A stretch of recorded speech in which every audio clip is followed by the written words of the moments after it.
official.streetsmarks@gmail is how you want to contact us. Listen to us right here exclusively on YouTube, Street Smart Audio. Fuck with us. IG, official.streetsmarks, Street Smart fan page on Facebook, or street_smart on Twitter.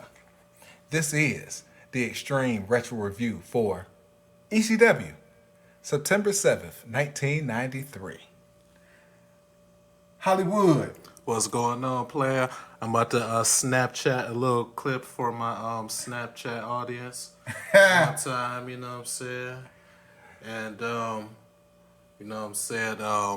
Welcome, Snapchat audience, to the Street Smart Audio Podcast. I'm doing good, though. You know what I'm saying?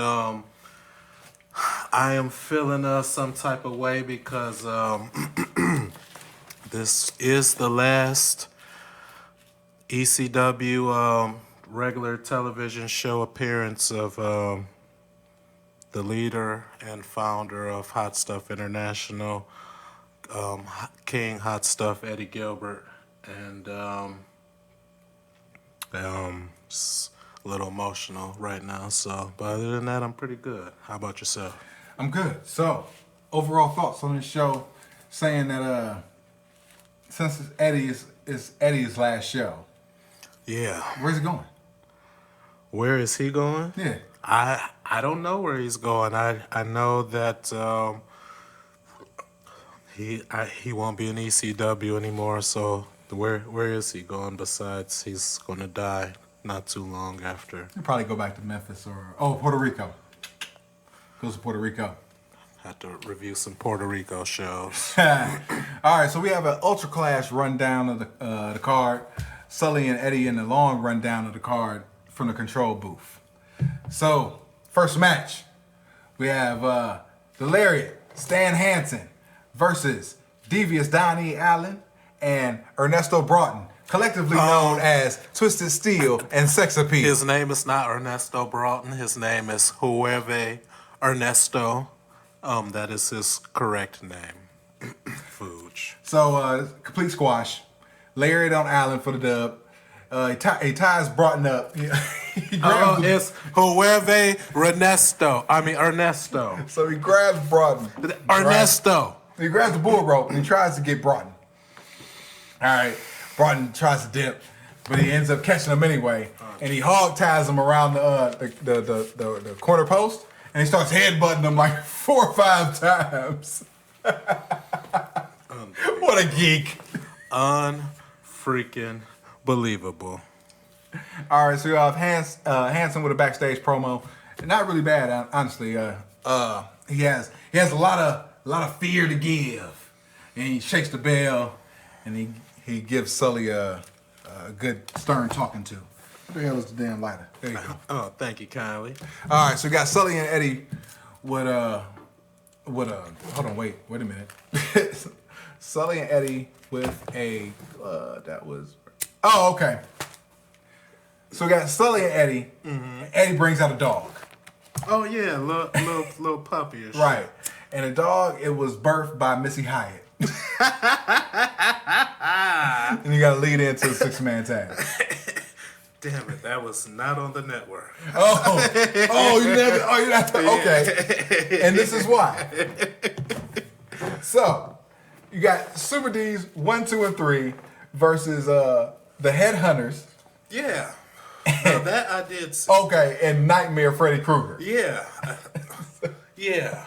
Where the hell did Freddy Krueger come from? Why the hell did Freddy Krueger come? I guess from someone's, if Eddie's from every woman's dream and shit, then Freddy's from everybody's nightmare, I would surmise. All right, so Nightmare, also known as Freddy Krueger, is from the Wing promotion. Honestly, he's the best worker in this whole entire match, honestly. Well, seeing who's involved, that doesn't seem hard to believe. Right, all right. So they're over here trying to get fucking Freddy Krueger over. And I'm sitting there like, okay, it's Freddy fucking Krueger. How am I supposed to take this fucking promotion serious when they're fucking got Little Abby 1 and 2, Super D 1 and 2, Wild Man Sal, and Freddy Krueger? Keep in mind, Super D number 2 attacked Super D number 1 last week. Okay, and I mean, what the fuck? And I'll explain that because they had already said at the beginning of the match that this match was taped earlier. Okay. Right, so it's out of chronological order. Okay. So I in an earlier Extreme Retro review, we had spoke about how the shows were out of order and as such, but now it seems like all the shows are in sync. So with this show being out of order, kind of fucks us up. So I get where you're coming from. I had to watch it 3 times to understand what the fuck was going on. Like, how's they cool? That shit. Right. So number 2 turns on number 1 again. Then Wildman Sal, Harry Back Perez, and Mr. Danger clear the ring. So obviously it's around that time when they were all fighting, like a couple weeks ago, when they had that shit fucking match that you loved. Oh, yeah. Oh, well, you know, hey. Anyway. I love quality wrestling. What could I say? The dude blade on camera. He bladed on camera. Hey, you know what I'm saying? Happens to the best of us, you know what I'm saying? Negative infinity match, y'all. No, and I gave this match negative a jillion.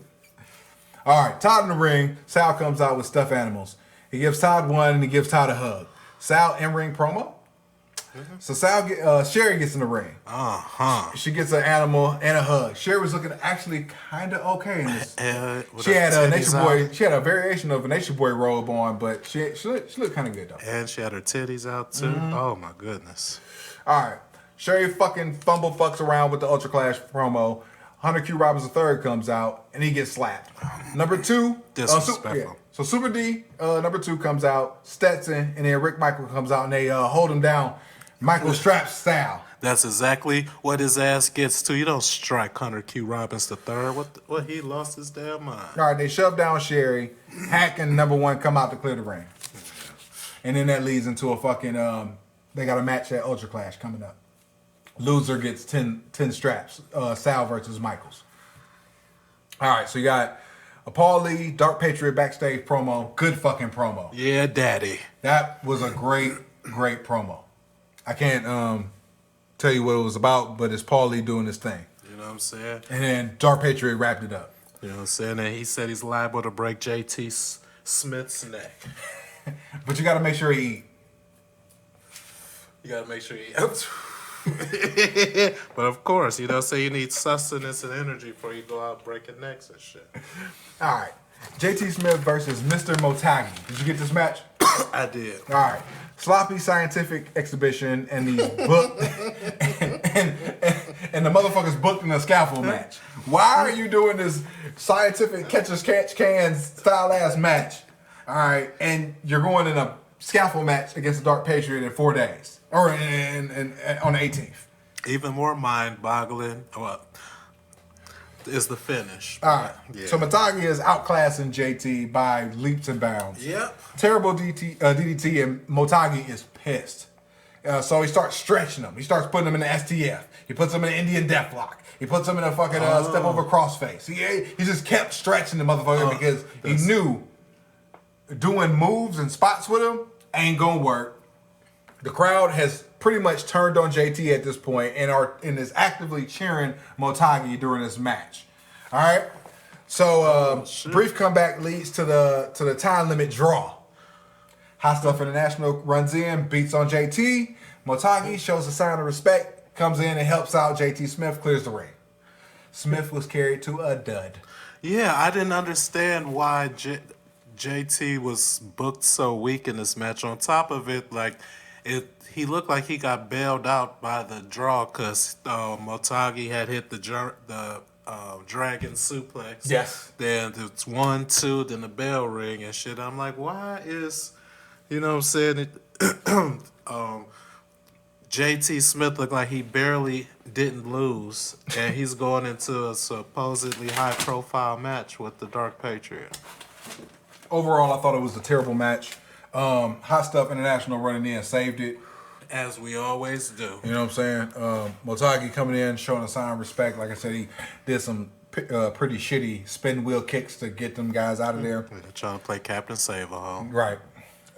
Speaking of Captain Save-A-Ho, Haven't seen Larry Winters around in a while. Yeah, now that you mention it, yeah, where is Big Lay Moulay #1 at and shit? Must have been turfed out. Dang, I didn't even notice it till you said something and shit. All right. So we got a dueling tag tourney final promos between Eddie and DP, and then Silent Hack. They do their respective promos, shilling the match. All right. Tag team tournament final. Wildman Sal Balomo, Hardcore Hack versus the King of Philadelphia, Hot Stuff Eddie Gilbert. He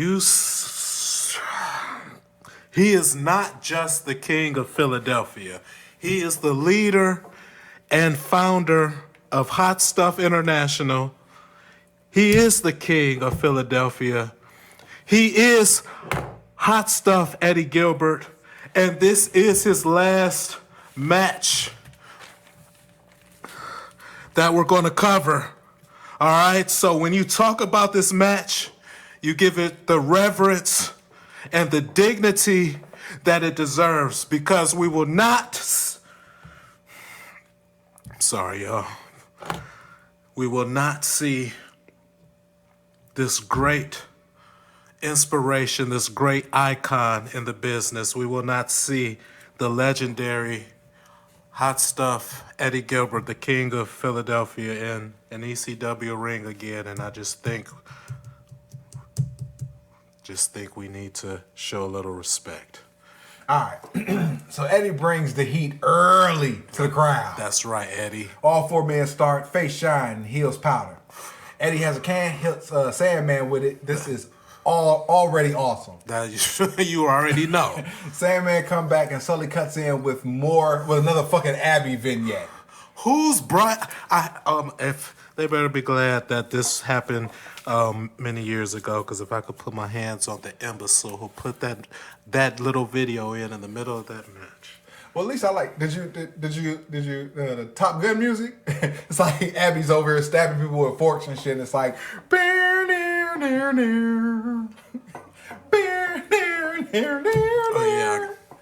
I like that. Yeah, it was. Right. I was pissed off. Gave me a chance to catch up on my writing. All right, so we back to the match. That's wonderful. Sal gets hit by Paul Lee. Todd's on color now. Holy shit! Paul gives Eddie a chair. Who uses it on Sal? The cheating is amazing in this match. It's like fucking. They're doing every cheat distraction combo in the book. It's called teamwork, not cheating. All right, and Hot Stuff Eddie Gilbert's like strutting in the crowd. He's strutting on the apron and shit. He's doing his thing. He's completely in this element. Oh man. We got a double down, hot tag to Sandman, big comeback, top rope drop kick on Eddie. Woo, man. Visual pin. All right. Mm-hmm. So Paulie runs in with the phone. Yeah. Sandman cuts him off. All right. Paulie slyly slides the phone over to Hot Stuff. Hot Stuff hits him. Bang. Then he possums on the floor. All right. I had a feeling you was going to see that finish like that. All right, bring it on home, Daddy-O. Now, it would look like that Paulie was trying to assault Sandman with his mobile device. That couldn't be further from the case. Sandman actually had received a phone call on Paulie's phone. Okay. Paulie, being the good Samaritan that he is, because he lets people take, how many people had a cell phone in 1993? Not me. You know what I'm saying? Me neither. I used to call Taisha Brown on my sister's cell phone. Oh, I don't blame you. You want to know the funny thing? What's that? She used to fake orgasms during our conversations. Oh, nice. Right? The fact that she would even take the time to fake one at that time, you know what I'm saying? that's good shit. Right? But, you know what I'm saying? So, Sandman gets a phone call. Paul goes to bring him the phone. Like, Sandman, you got a call. You know what I'm saying? He couldn't hear him, so He gets in the ring. And then for some reason, Sandman attacks him. You know what I'm saying? I'm like, what the... So, you know what I'm saying? Eddie, he's coming to, you know what I'm saying, from the devastating drop kick from Sandman. Yeah. What a drop kick. So Paulie tells Eddie, like, hey, tell Sandman he's got a call. He won't listen to me. So he throws the phone to him. Okay. You know what I'm saying? And Eddie loses his balance, and the phone hits Sandman in the back of the head, you know what I'm saying? And then Eddie, feeling so bad, he collapses at the same time that Sandman does because he can't believe he just accidentally hit Sandman with the cell phone. He comes to before Sandman does, and it's like, you know, he's still a wrestler first, so, you know, he goes for the pin and gets the win and becomes ECW Tag Team Champions by himself. Fuck Dark Patriot. So overall, the beginning and the end was absolutely great in this show. The middle was a complete drag. Main event was definitely a Sully Match of the Year contender for 1993, and I gave it a thumbs up. The match was awesome, and I gave it 2.5. I just want to have a brief moment of silence for the leader and founder of Hot Stuff International and the king of Philadelphia, Hot Stuff, Eddie Gilbert. Just want to thank you for all you've done for wrestling fans across the world. Those who are in Philadelphia, hope you realize how lucky you were, and you will be missed, Eddie. We'll come back with the Extreme Retro Review. What happened to the moment of silence? This is the disrespect that I'm talking about. He has his hand on the spacebar button. I had just said a moment of silence.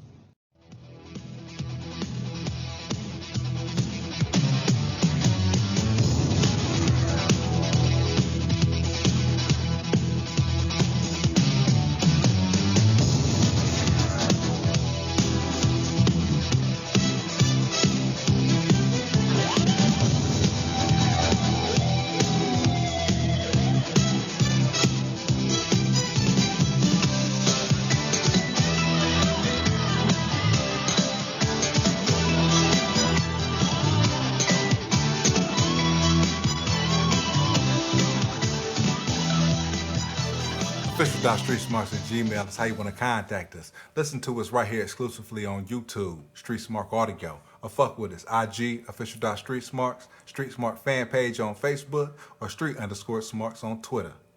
This is the Go Home Show for ECW, September 14th, 1993. Hollywood. What's going on, Fuge? Putting Poon Pulverizer. That's right, that's right.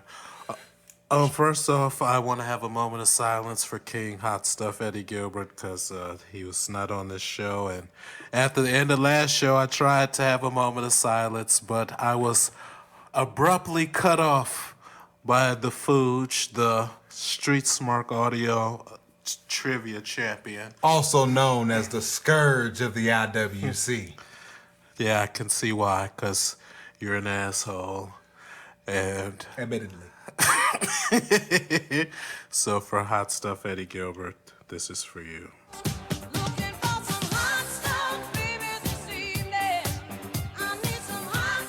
I hated this show.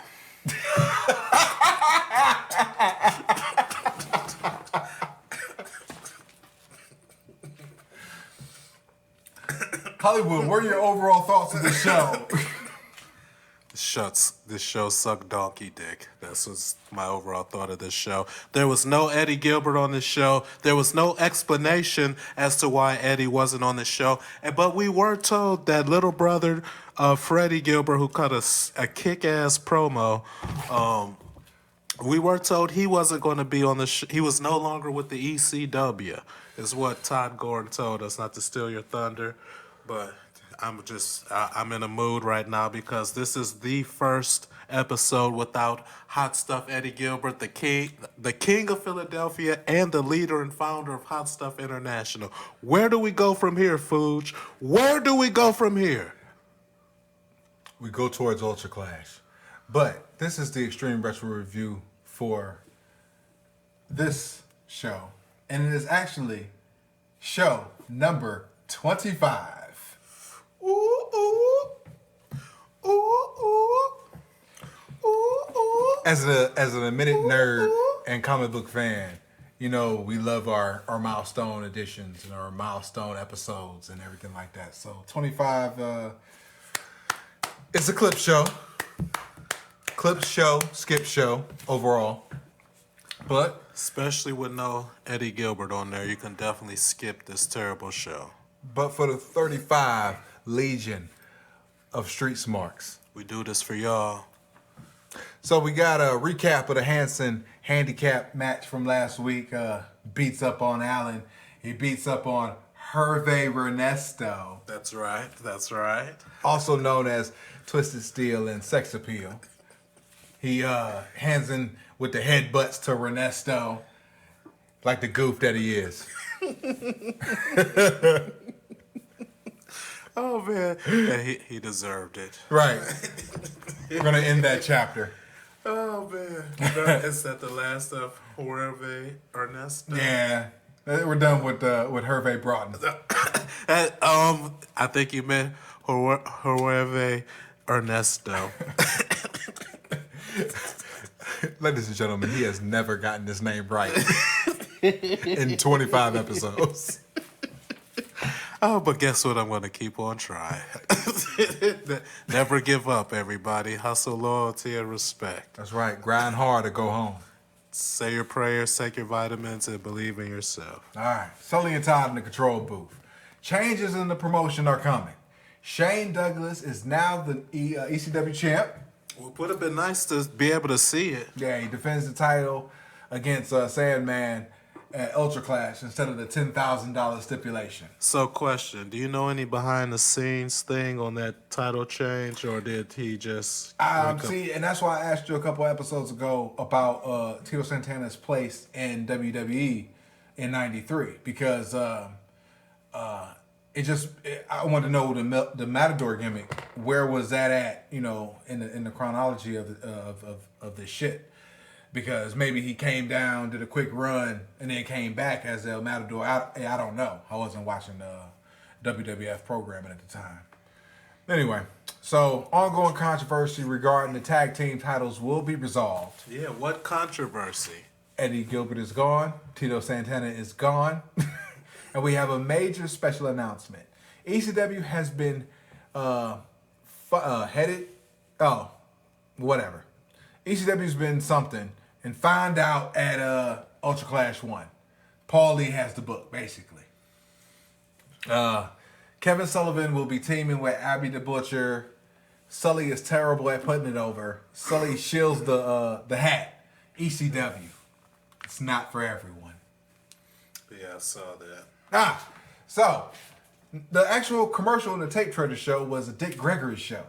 Oh, wow. Oh, man. Rest in peace, Dick Gregory. Right, and I wanted to throw that up there because Dick Gregory was, I ain't know nothing about Dick Gregory, honestly. I didn't either. Yeah, all I know, I heard he was a comedian.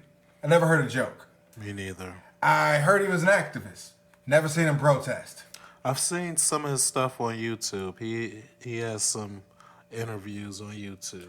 The only thing I know about Dick Gregory is the goddamn Bohemian Diet. I don't even know what that is. Now, see, because you're a goof that never watched the damn tape treasure shows. Mabel Mania, told you about that. We went over this last week. I tried to find Mabel Mania and I didn't get nothing on my YouTube search results. So what are the damn commercials that they always show instead of Carver W. Reed and the pizzeria and the Prism movie of the month? And the workout machine. And the Solar Flex. It's the damn Bohemian Diet by Dick Gregory. Okay. You know what I'm saying? He always talk about how he used to be fat and now he's skinny. And the one thing that reminds me of that damn diet is House Party. Oh, really? Yeah. You remember the part where motherfucking Tisha Campbell, fat booty ass, go into motherfucking projects to pick up Shireen, old slim, thick booty ass? You know what I'm saying? And the little son is over there and he making the Kool-Aid, right? Right. But the fat nigga in the corner talking about, hey, give me some of that Dick Gregory. That's the only thing I know about Dick Gregory. Oh, shit. It's a off-the-cuff House Party reference. Right. In the Bohemian Diet. You remember, you've seen House Party, obviously. Obviously. Okay. Quite a few times. Have you seen it on the USA Network back in the day? When they bleeped out all the motherfucking cursing? I had to have, because that's one of the, like, that and like Rocky IV is the TV movies I can't turn away from, so. Excuse me. That's how I am with Temptation. Oh, yeah? Yeah. Temptations are good fellas. If I see Temptations are good fellas, I gotta watch it at least to the next commercial. So, oh shoot. So speaking of the Temptations, I just met this chick. I'm not going to disclose how, but I met this chick. And she claims, I will neither confirm nor deny that allegation. I have the constitutional right to not incriminate myself. I plead the fifth. But I will say I met this chick. But anyway, she claims that her last name is Russian, and yes, she is related to one of the I can't remember. Was it David and Michael? Ruffin. Well, no, her name is Russian, but she says she's related to the Ruffins. So Hey, no, that's the type of chick we call smash and dash. Oh, she's already a smash and dash. All right, so my man. A couple shows ago, I was talking about how I didn't know how to feel about the chicks I tell about that I do this show not listening. Now I'm kind of glad they don't listen. I think your words were fuck all them hoes. Yeah. Because they'll be listening to my shit anyway. You know what I'm talking about. So it's all for the best. All right. So we got Sully and Todd lead in for the next match. All right, we got a recap of Cairo and Stetson with Hunter Q. Robbins III for the Sandusky title. Mm-hmm. So now, finally, Jobber Man Cairo defends his fucking belt after like 3 months of just holding his belt with his toothless ass. Oh, and it don't go so well. Who cares? Right. Cairo with some journeyman offense. Stuff happens. Both guys go outside. Stetson with knees on a chair. Hunter Q comes in with a cane shot. Yeah. Cairo shrugs off. Back in with a double down. Triple noggin knocker. HQR3 throws Stetson on Cairo for the W. Cairo stomps. Cairo stomps around in defeat. He's like he's throwing a tantrum. Cairo sucks. Yeah. And the best thing about that match was Hunter Q. Robbins III. Yeah, he's awesome. He is awesome. All right. So we got a replay of the long transgender battle royal. Fearless Freddy. Yeah, my boy. Fearless Freddy. All right. Peachy comes out for a promo. It's terrible. Hunter Q comes out for a promo. It's terrible. All right, that's all right. U.S. Angel comes out. Tiger comes out. And then Freddy comes out with the greatest promo, which I transcribed here. You know something, Ty Gordon? It's no secret to me that each and every one of these bimbos come up to you and request this match because they want to get their hands on Freddie Gilbert's body so bad. But the sad thing is, I wouldn't touch any one of these bimbos with a 10-foot pole. But I will promise you one thing, just to make you happy. At the ULTRACLASH, in the Battle Royal, I promise to give each and every one of you girls a big, fat, juicy, wet kiss as I throw you over the ring one by one. Yeah. That's a... Oh, dude, that was dead. Motherfucking no. Yeah. Oh man, and that's the closest that we get to Eddie Gilbert tonight, little brother Eddie, and you know what I'm saying? Timeless. All right.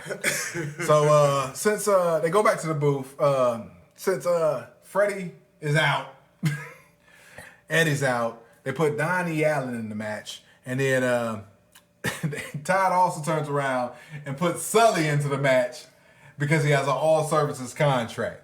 Sully isn't happy. And awards are definitely called the Sully Awards for this reason alone. Six-pack Sully is boardish. Right? Six-pack Sully. All right, Sully on the phone with the board. That's right. He's over there trying to get out of the fucking match and shit. Oh yeah. All right, more ULTRACLASH chilling. Super D breakup saga. They recapped, followed by a Super D1 promo, and then a dueling promo from Super D number 2. It makes little fucking sense, but I'm locked in. It doesn't matter. All right. Oh, I need to talk about the ECW Wrestling Academy commercials. Have you seen these? If you watched any of the tape trader shows, Goof, you would see the commercials for. I've seen one. Oh. Yes. Why don't you explain it? Oh no! It's basically a little commercial where they put their Philadelphia number on the screen and it says if you think you got what it takes and shit, come try it out. It's not for everyone. All right, so check this out. It's $3,000 in total, or $1,500 down, and then monthly installments of $300 per month. All right. Who's training you? Because think about it like this. Who's at the ECW Wrestling Academy? It's got to be Philadelphia based. So who's the Philadelphia guys? Iron Man, Tommy Cairo, JT Smith, Sandman, holy moly, Larry Winters, Wild Man Sal Balomo. They might be able to teach you how to take a bump, maybe. They teach you how to put your hair up in a motherfucking dome position, like if you're Sal. Throw teddy bears around in the ring like a goddamn hermaphrodite. Oh, we love the Hermes too. Yeah. That was a robbery. Motherfucking Todd was taking the money and probably paying the guys and shit. You know what I'm saying? Oh, man. Because they're not, I mean, the ECW arena is still not full. It's getting there though. Yeah. But it's still, I mean, it's not the ECW arena that, you know, everybody knows and it's packed to the fucking gills and shit. It's like 200, maybe 200 people in there. They should show more titty. There would be more people there. Right? All right. So we got Sully and Todd still in the barbed wire baseball match between the Headhunters and Harry Back Perez and Crash the Terminator, also known as Hugh Morris. Oh, get out of here. Yeah.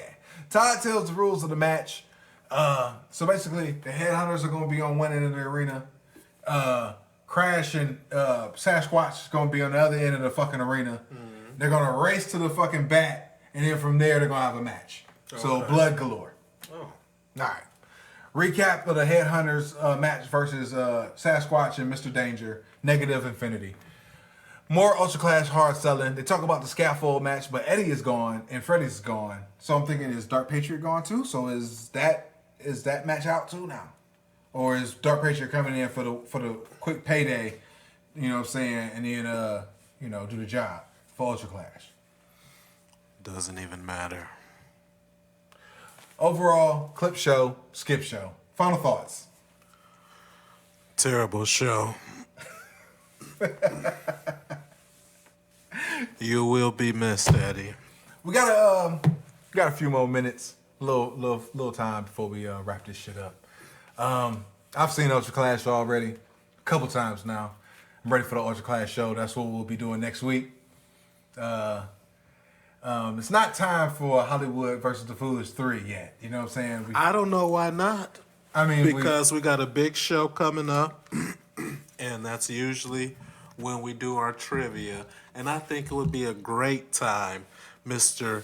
Street Smart Trivia Champion, to put your title on the line and give the rightful champ his rematch. What do you think about that, Mr. Face? Dick Gregory for the Bahamian Diet. The problem is you're overweight, whether it's 10 pounds or 150 pounds.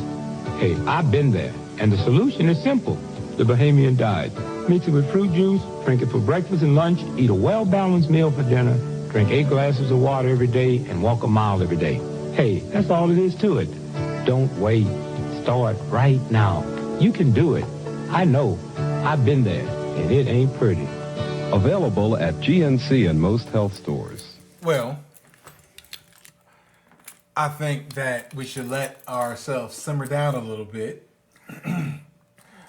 We don't need to, excite the fans so much with a rubber match of sorts. Oh, I think it's definitely rubber match time, and I think the fans would love to see it. And you know why? I think that's also part of the reason why we have 35 subscribers, because they want to see the intensity of Hollywood versus the Fooge. Well, we'll get a 2-for-1 special this week. Since I'm the champ. Title for title this week, Fooge. Well, since I'm the champ,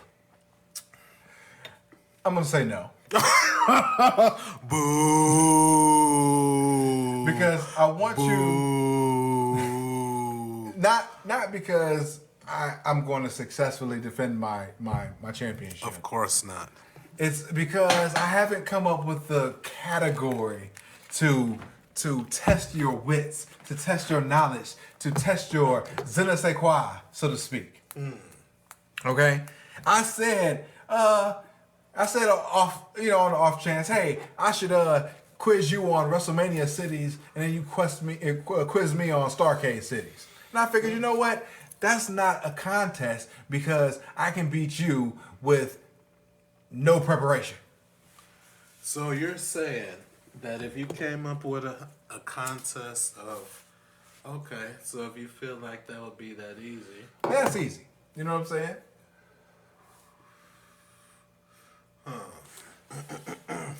So. I mean, okay, before you get your wheels spinning and everything like that, I'm the champ. So don't think you're going to come in here and try to dictate policy when it comes to trivia, because the champ dictates policy. Oh, the champ you know what? I don't remember dictating the last match and where I was robbed of my trivia championship. So now the champ dictates.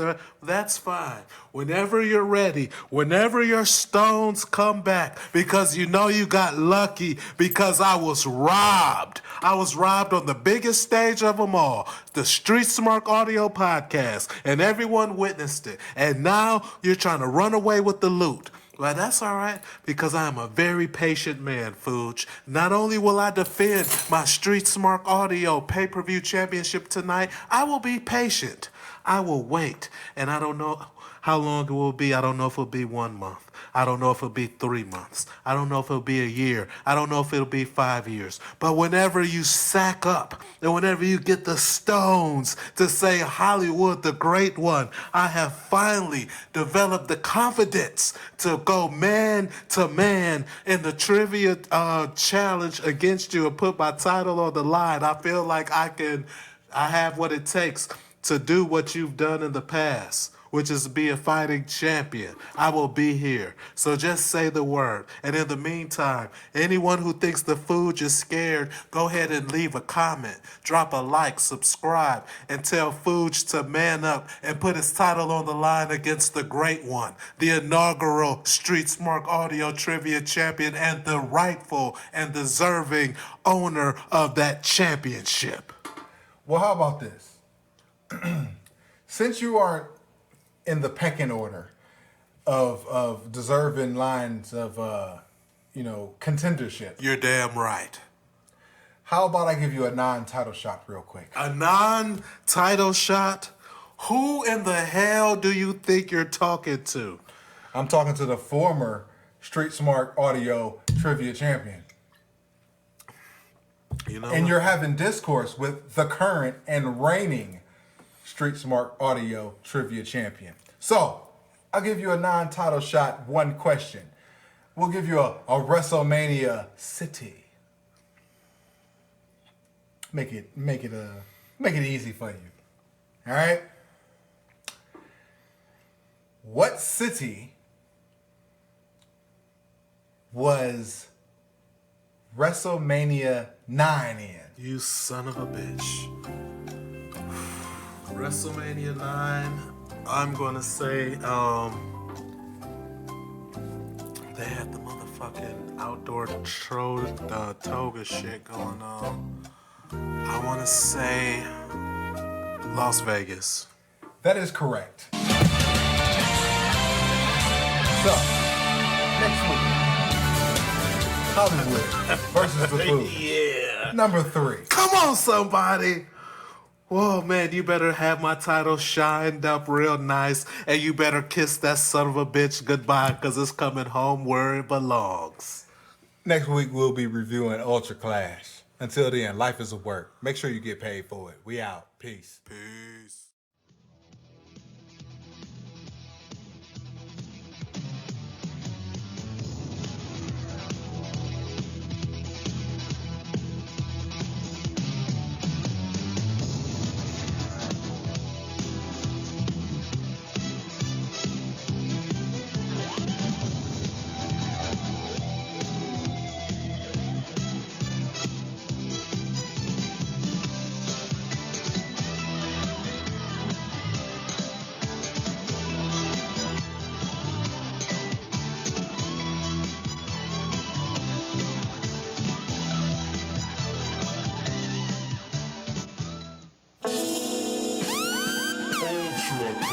Official.streetsmarks at Gmail is how you want to contact us. Listen to us right here exclusively on YouTube, Street Smart Audio. Or fuck with us. Official.streetsmarks on IG. Street Smarks fan page at Facebook. Street_Smarks on Twitter. This is the Extreme Retro Review for ECW. September 18th, 1993. This is Ultra Clash. Ultra Clash. First, let me get something out of the way while I warm up. All right. There is a YouTube channel called Extreme Wrestling Archive. Extreme Wrestling Archive. Right. Okay. And these guys started after us. All right. Okay. And all they do is fucking do reviews of all the big shows. Huh. Right. So these fucking guys, it sounds like one guy sounds like a dork. And the other guy sounds like he's in the Twilight Zone because he sounds like he's from here. And the other guy sounds like this. They don't have the smooth and sultry voice like the Scourge of the IWC. And they don't have the vocal cadence of a snail's ass of molasses. Like my counterpart right here. Oh man, the Pony Poon Pulverizer, Hollywood the Great One. So to the Extreme Wrestling Archive channel, fuck you. Ride our wave, bitch. You know what I'm saying? You're welcome. So, start out with an ECW Academy plug. All right? $3,000 or $1,500 down in monthly installments. Fuck out of here. You can be like JT Smith. Yeah, you can wrestle like Iron Man Tommy Cairo. The Sandman. Oh, holy shit. Sign me the fuck up. Tony the Hitman Stetson. Hey. He's all right. He is all right. Sorry, Hitman. All right, so we got a theme music intro. The host is Joey Styles, and the location is at the ECW Arena. All right, first match. Let me issue all that. Your thoughts of the match? Thoughts of the show? All right, so I've given a lot of thought as to how I'm going to approach this show because for those of you who have been listening, once I've got wind that this was going to be a monumental show for me personally, I've kind of been dreading it leading up into it because this is the last ECW appearance of the leader and founder of Hot Stuff International, the King of Philadelphia, my hero, my inspiration, Hot Stuff Eddie Gilbert. He makes a brief cameo on this show, and it's the last time we'll ever see him. So, every time I thought about it, and just when I watched it and stuff, and thinking about it, it brought me down. It made me a little sad and stuff. You know what I'm saying? But I decided that if this is going to be the last show of Hot Stuff Eddie Gilbert, the King of Philadelphia, that we're not going to go out on a sad note, you know what I'm saying? We're just, it's going to be like an appreciation for all the good things he did in laying the foundation for ECW. He was a key cornerstone in the building of this wrestling promotion. So shout out to Eddie Gilbert, wherever you are. This show's for you. Show was pretty sucky, in my opinion. I mean, just looking at the card from top to bottom, like none of the feuds, like none of the matches were like feud worthy. Like they just thrown together. Like where the fuck did Public Enemy come from? Why is Sandman and Shane Douglas having a match? You know what I'm saying? Eddie Gilbert's gone. Motherfucking now they did promo Kevin Sullivan the week before, so he wasn't totally out of nowhere, but it just, I don't know, just the matches sucked. It felt Like the matches was just thrown together, and on top of the fact, I watched it being a sad panda. So yeah, terrible show. Oh, but there were titties, so that was a bright spot of the show. All right, so initially, we got Public Enemy versus Ian Rotten and Jason Knight. Complete extended squash. The Public Enemy are heels, but Philly's fucking with them. You know what I'm saying? Like everything they doing and shit, they doing like their heel work, trying to get all their shit in and everything like that. And the fans are responding to them. Those guys. Yeah. Joey's not doing a bad job handling play-by-play and color at the same time. He explains that the refs are more lenient. So we go to the reverse DDT, Senton Bomb combo for the finish. Dud match. Yep. Pretty much a dud match. And Joey Styles out of nowhere too was he was light years better than Jay Sully, don't get me wrong, but I could definitely tell the difference between this Joey Styles and the Joey Styles he ends up becoming to be. It was kind of fascinating. It's a lot more subdued, Joey Styles. You can tell he's kind of nervous, you know what I'm saying, calling the match. Felt the nervous energy. Right. But at the same time, he's completely blowing Jay Sully away. Yeah, without a doubt. By himself. Yeah. Like we can only handle Jay Sully when he's with Morocco or Paulie. Right, exactly. Yeah, so. All right, so I gave the match a dud. Moving on. We got the Penn State Sandusky title. Tommy Cairo versus Tony Hitman Stetson with Hunter Q. Robbins III. That's right. All right, Stetson jumpstarts the heat. Joey Styles is explaining the psychology of Stetson's heel work. Hitman healing up for the fans. Face shine ended with a terrible spinning wheel kick, and Stetson powders to the floor. All right, then he starts bumping himself on a scaffold structure. Tests the strength into a underhook suplex. Stetson slithers and straddles into the ring post. The thumb to the eye takes over. The champ's on the fuck all this. Anyway, bored as shit. Anyway, more suplexes. Stetson looks like to have a bloody face. Clothesline. HQR3 distracts. Belt shot for the dub. Yeah. Oh man, Tommy Cairo, he tried to get a little wrestling in that cluster truck of a match. You know what I'm saying? But yeah, shout out to the Tony Stetson, the Hitman, and Hunter Q. Robbins III for retaining. And yeah, oh man, match was brutal. Yeah. All right. Oh, but speaking of brutal. All right. So we're talking about the next match. You got Mass versus Mass. Oh my god. Super Destroyer number 1 versus Super Destroyer number 2. And I love the Super Ds. Right. Oh, we got an original signed guy sighting.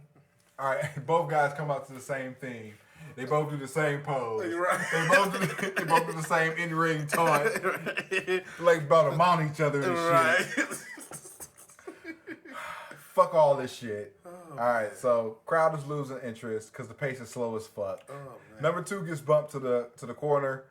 Senton finishes. Number 1 wins.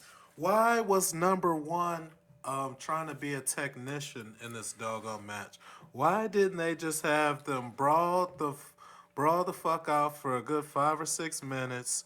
You know what I'm saying? Wham, bam, thank you, ma'am. All right, well, you figure that the match that you got with Kevin Sullivan and Abby is going to be a brawl. You know what I mean? Yeah, but So you're going to have a brawl in the early in the show and a brawl later in the show? Yeah, but one would have been long, this Kevin Sullivan and Abby, and this one would have been just a quick bang out. You know what I'm saying? And, I'm just figuring about the pacing of the show. I mean, nobody really gave a fuck about the Super Ds going into it anyway. It's not like, one took two's mask off, all right, but then, like, who ran in?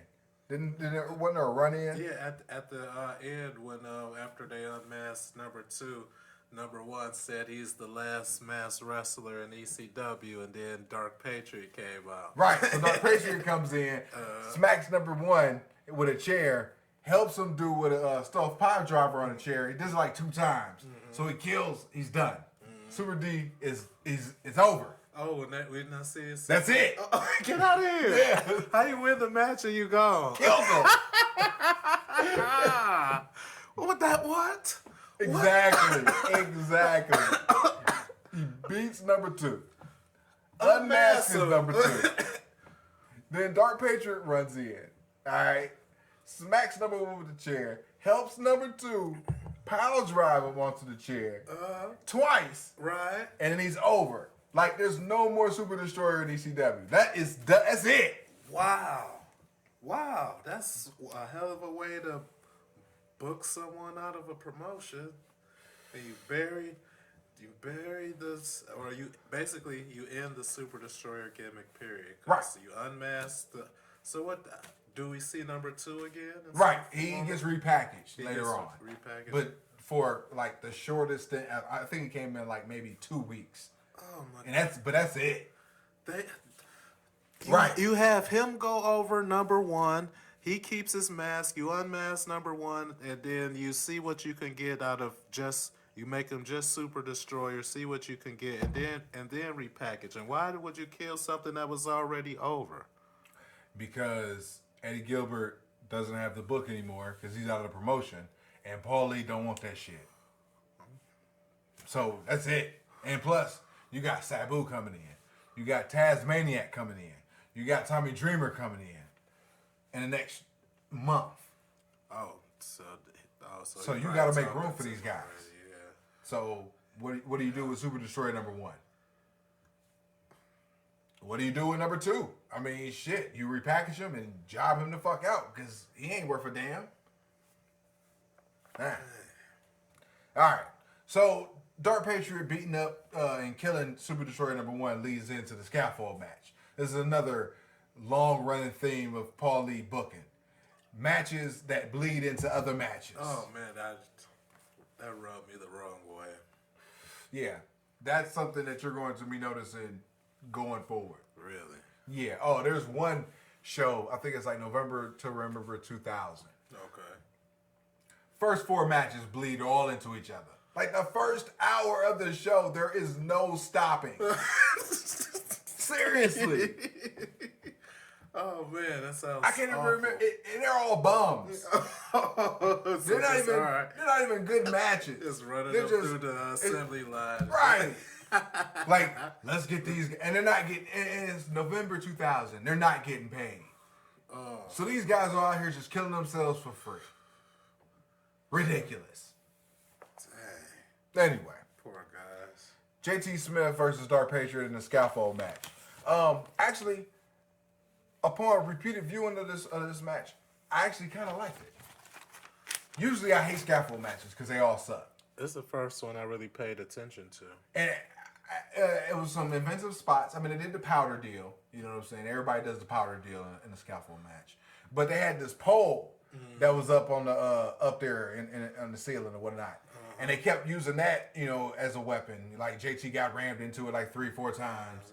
Then he got fucking Hangman's DDT onto the fucking scaffold from the pole thing, or you know what I'm saying, the pipage or whatever you want to call it.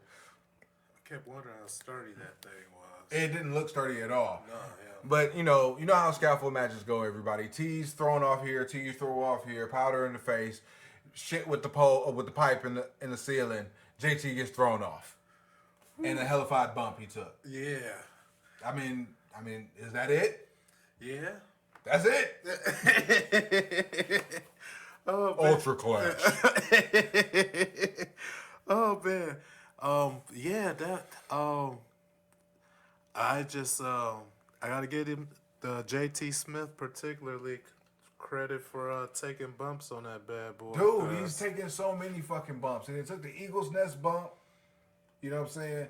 And then they work in that he has a knee problem going forward. Which is cool because he's the plucky underdog babyface. Alright? But he can't fucking work. He got exposed by the Japanese boy. You know what I'm saying? And now you got him in a scaffold match. Dark Patriot's on his way out the fucking door. Does he do the job? Fuck no. This is where JT Smith is supposed to get his comeuppance. And he doesn't. to a guy who's on his way out of the promotion. So no love for JT Smith. Dude, you work at Carver W. Reed for the motherfucker who is the bankroller for the promotion, and you just did a job off the Eagle's Nest. A jump off the Eagle's Nest, and then you jobbed in the big fucking blow-off scaffold match. Dude, you are a nobody. You're a nobody. You can't build him up anymore. All you gotta do is just send him fucking 10 feet up in the air. He's done. There's nothing you can do with him. Dang. Nothing. And now you understand why this motherfucker will be an undercard Jamook for the rest of the promotion.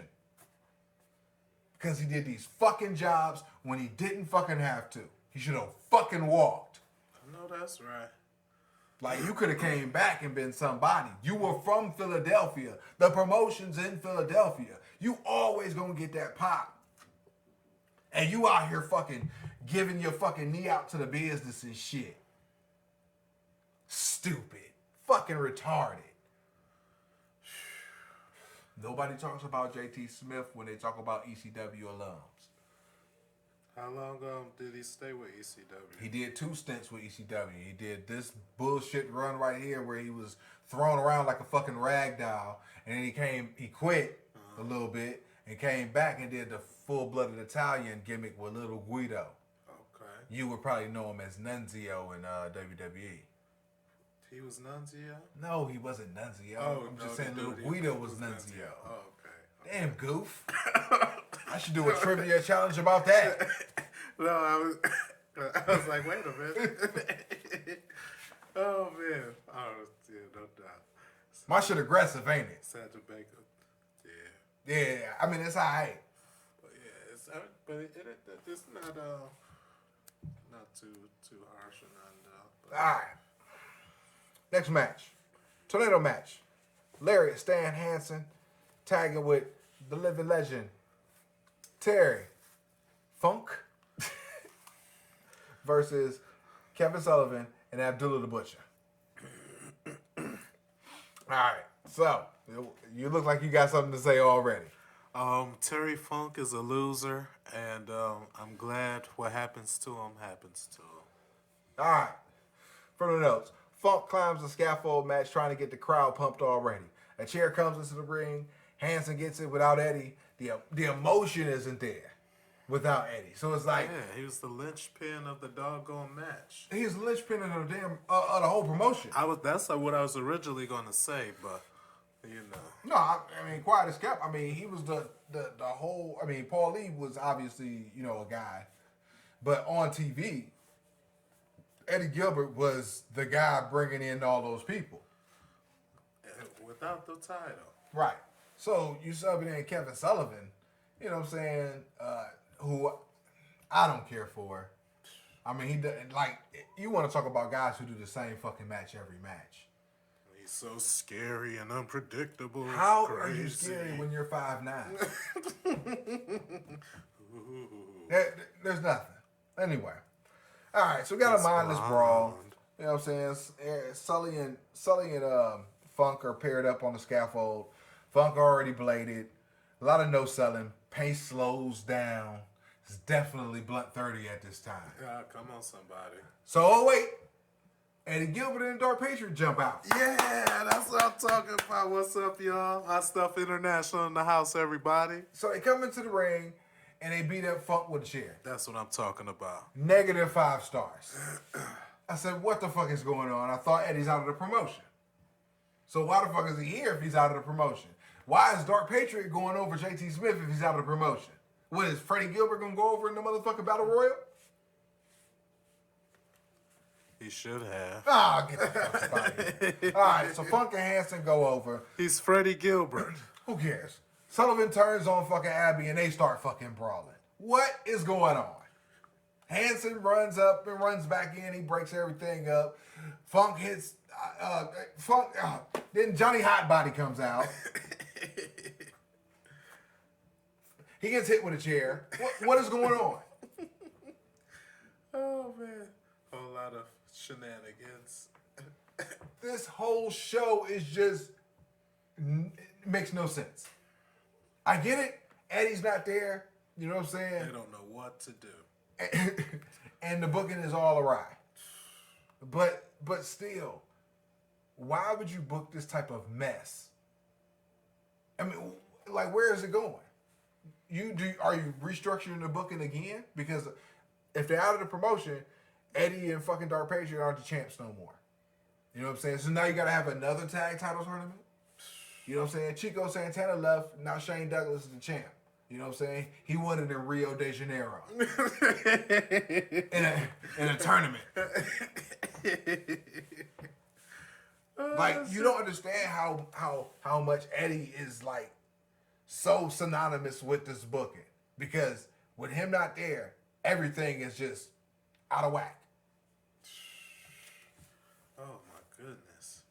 I mean, shoot, just doing this show, I could book ULTRACLASH. ULTRACLASH. If with Eddie leaving, with the pieces that I had in place instead of this newfangled mess that they slopped together. Regardless of all that, the crowd is loving the whole show. They're loving this gratuitous violence, and I don't care. I'm just like, and I'm watching it from week to week, like, what the fuck is going on? All this shit is just fucked up now. And now you're going to see all these damn clip shows going forward because of the booking being all out of whack. Yay. So you will get a trivia title shot deal. Oh, I'm not going to hold my breath because you said the same thing last week. And here we are this week, robbed of my championship. And unfortunately, the contest that we would have had off the air and stuff, I ran through all the Intercontinental Championship matches at WrestleMania from 1985 to the year 2000. That's WrestleManias 1 through 16. I can attest to that. He can, you know what I'm talking about, and I would have got my title back. But he's a coward, he's scared, and he's not Hot Stuff International material. So that's why I'm not holding my breath, everybody. The uncrowned champ in the house. I'm glad you're getting it out. Oh yeah, little by little. All right, so we have a mixed gender battle royal for $5,000. Devious Donnie Allen, 100Q Robbins III, Terrible Tigra, U.S. Angel, Six-Back Sully.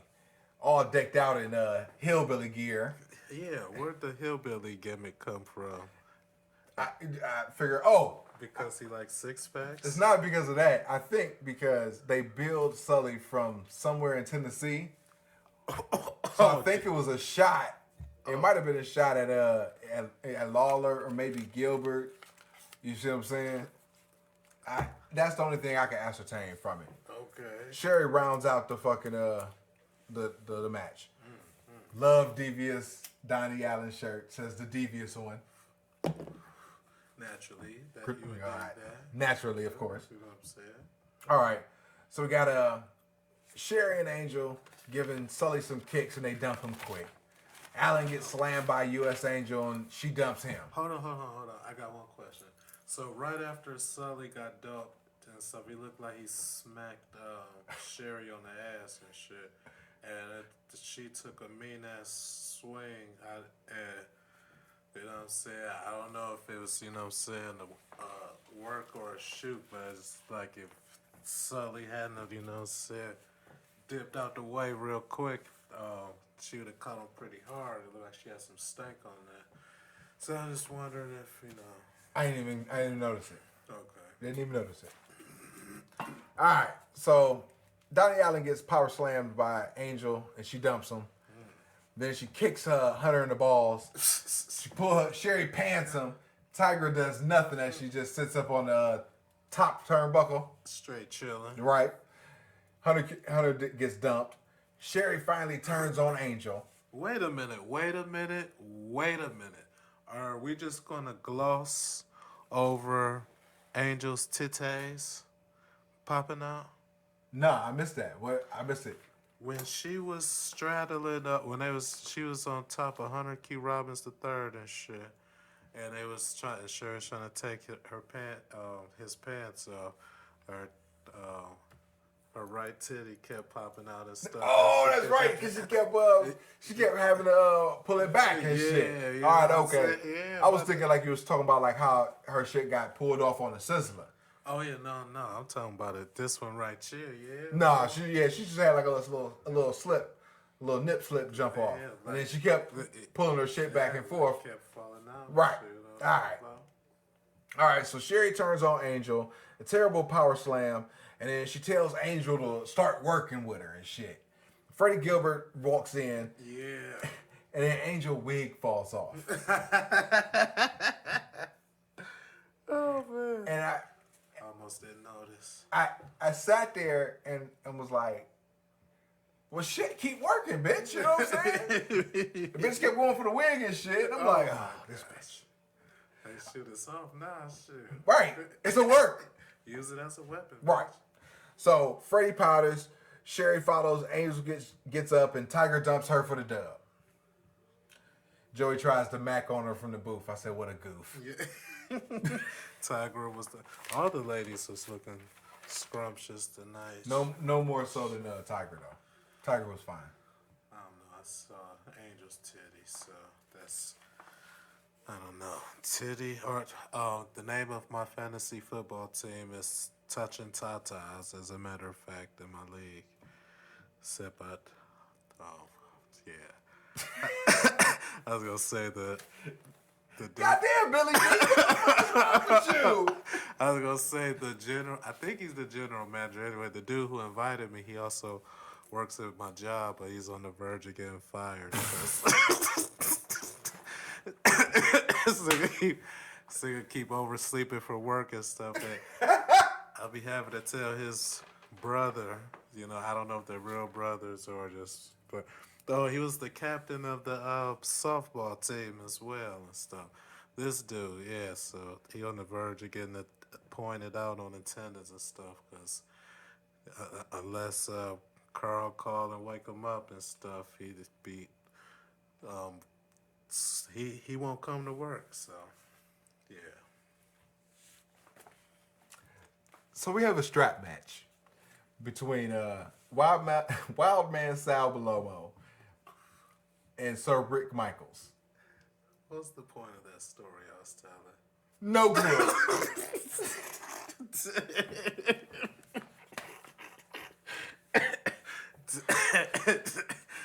My bad. Loser gets 10 lashes. Sal with a teddy bear dressed like the same. He starts throwing fucking teddy bears in the crowd. I said, nope, I'm not fucking doing this. I don't care. All right? Fucking titties.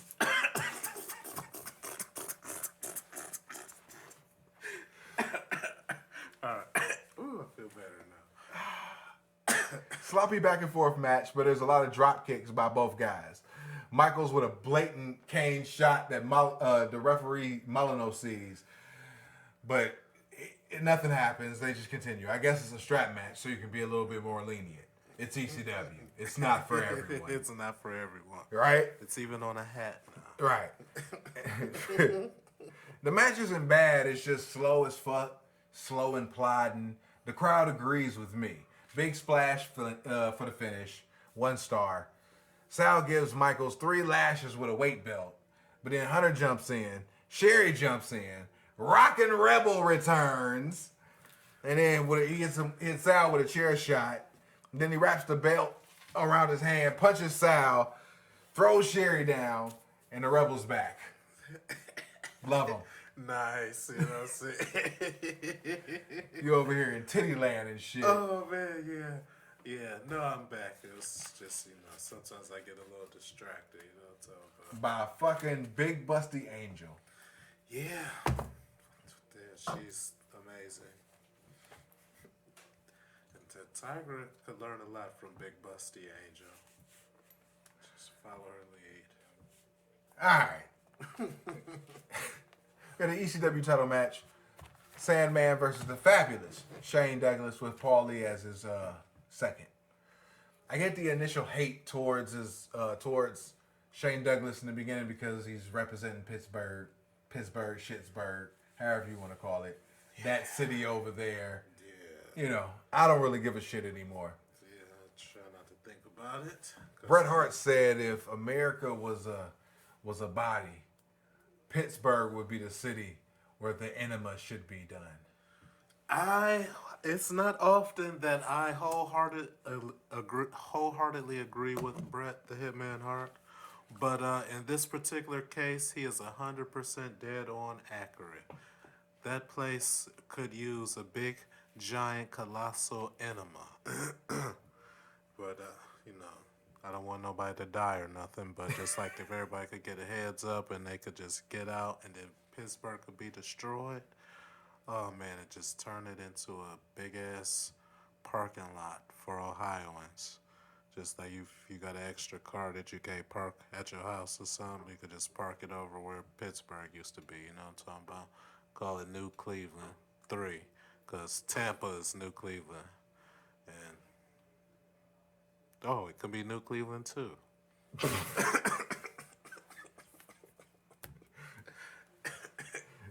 So the crowd is getting to Shane Douglas early, so he starts to powder and takes off towards the back. Finnegan saying, if you don't answer the count of 10, he'll strip you of the belt. And that's some horse shit. When does the referee, not the president or the chief executive officer or the CFO or whatever, when does the referee can decide at the start of a match that he can just change a title match of all things? What gives him the right to decide that he can remove the champion's advantage and make the title transfer over to the Sandman on a count out? Who does he think he is? Senior official John Finnegan. And it's ECW. It's not for everyone. Okay? Just fucking go with it. Well, that's some bullshit. Alright. So Shane runs back in. They start with a House of Fire. And they do a back and forth basic match. Alright. The crowd's not into it because they really don't give a shit about Sandman at this point. And Shane Douglas is basically a paper champ. That's first. He is a member of Hot Stuff International in association with the Dangerous Alliance. That is disrespectful. He is not a paper champ. He is the ECW heavyweight champion. Well, nobody saw a title change. Well, you know what? You blink, you missed it. Because you should have been tuned in to a pay-per-view in Rio de Janeiro. I was there, so... But to all the people in Rio de Janeiro who saw it, they witnessed history. All right, so you got a basic title match, I should say. Crowd's not into it. They do the big double down spot. They're going for epic, okay? But the guys aren't there yet. You know what I'm saying? If this match is probably in '98, you know what I'm saying? The crowd will fucking be cheering and popping and rubbing their tits and jacking their dick off for the match. But in '93, nobody gives a damn about this match. And just threw them together and shit. You got a visual pin after the double down. Paulie comes out with the phone. Did he threw it to Shane? Yeah. Threw it to Shane. Hit him for the 1, 2, 3.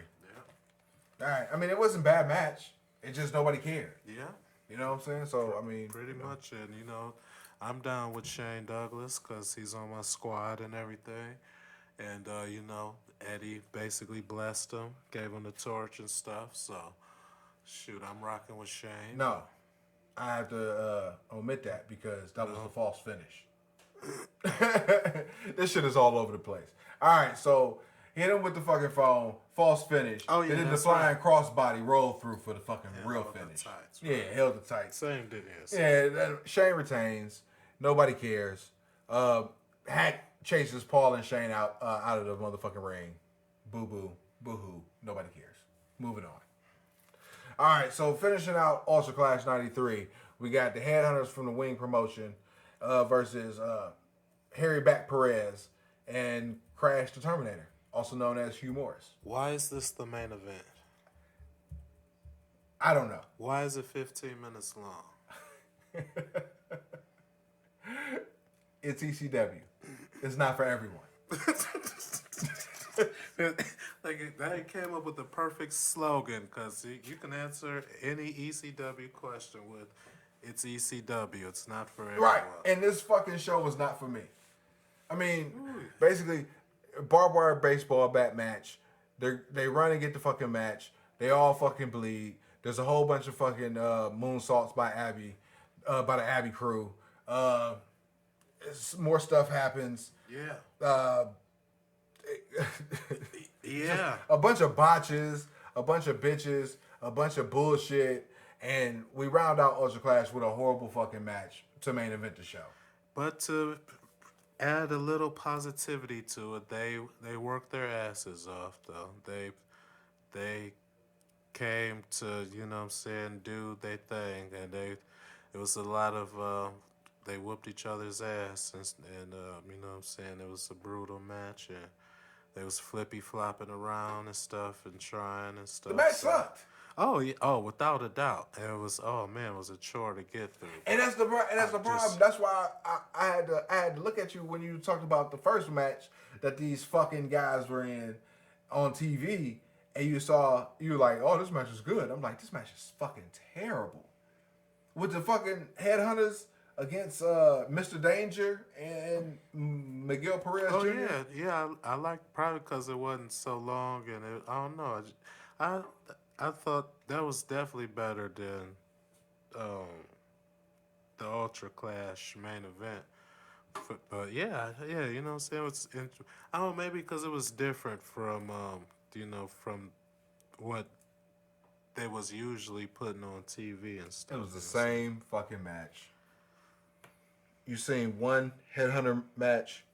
You've seen every headhunter match. And I'm going to tell you going forward, if you ever see the headhunters, it's going to be the same fucking match. Oh, man. It's going to be negative fucking infinity. One hit wonder, damn. Oh, my God. Maybe that's why they found this match I can't wait. Not enjoyable. I cannot wait till we do like Extreme Retro Review 235. And you see the headhunters return. And I'm going to be like this. I'm going to look at you like, Wood, what were your thoughts on this match? And you'll be like, oh, man, da, da, da. And I'll be talking about Extreme Retro Review 26. Like, remember that review? Yeah, and burying the shit out of you there. Oh, man. Skip this show, man. Only for historical purposes only, man. This show is garbage. Yeah. It's straight trash. You know what I'm saying? Save yourself the headache. Well, if you do, don't skip it entirely. Do fast forward to the Abdullah the Butcher, Kevin Sullivan, Terry Loser Funk, and Stan Hansen match just to see Eddie Gilbert one more time. You know what I'm saying? But you can skip all the rest of this stuff. Oh no, and watch the mixed gender battle royal so you can see Angels today, and go touching Tatas, my fantasy football team. And now, a tribute to Eddie Gilbert. In 1993, he became involved in Todd Gordon's Eastern, now Extreme Championship Wrestling in Philadelphia. Again placed in charge of booking, Gilbert staked out the hardcore style, which is now the bread and butter of ECW. He tried to establish the promotion as the ultimate hardcore wrestling group by getting a former pornographic actress named Angel to remove her blouse at one show. His cards became very violent and gimmick match oriented, but always remained very entertaining. As always, he got his brother Doug a job at the promotion as the Dark Patriot, but the ECW booking position didn't last long either. Eddie's swan song came after the usual dispute with the owner of the promotion. He did a shoot interview during his final ECW card, which ended with him selling Eddie Gilbert t-shirts, duffel bags, and other merchandise to fans unbeknownst to Gordon. Gilbert and ECW parted company, each feeling they had been burned by the other. Even in Japan, where behind the scenes backstabbing is less prevalent, Eddie pulled yet another shoot interview in the old Wing promotion, which was also working the match under the mask as. Ooh, I'm sorry. Eddie pulled yet another shoot interview in the old Wing promotion in 1993 while working under a mask as the monster slash wrestler named Michael Myers, as in Michael Myers from the horror movie Halloween. Doug, who Eddie helped get hired by Wing, was also working the match under a mask as Freddy Krueger from the Nightmare on Elm Street films on the opposing team. For reasons that are still not clear, Doug laid down and allowed Eddie to pin him in just 10 seconds. Then both men pulled their mask off, got on the house microphone, and explained to the baffled crowd that they were not.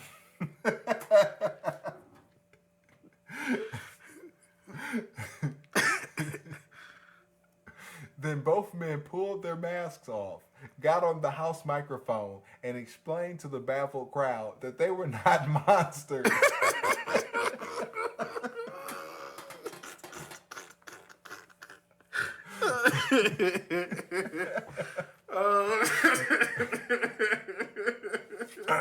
Take 3.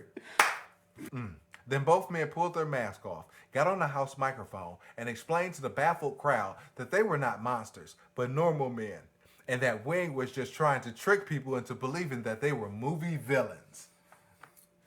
Whew. Right. That's what I'm talking about. This is shady fucking business. Yeah. So, dang, why? Oh man, see, why Wing try to trick the people like that? You know what I'm saying? No. They pulled they did it on Wing.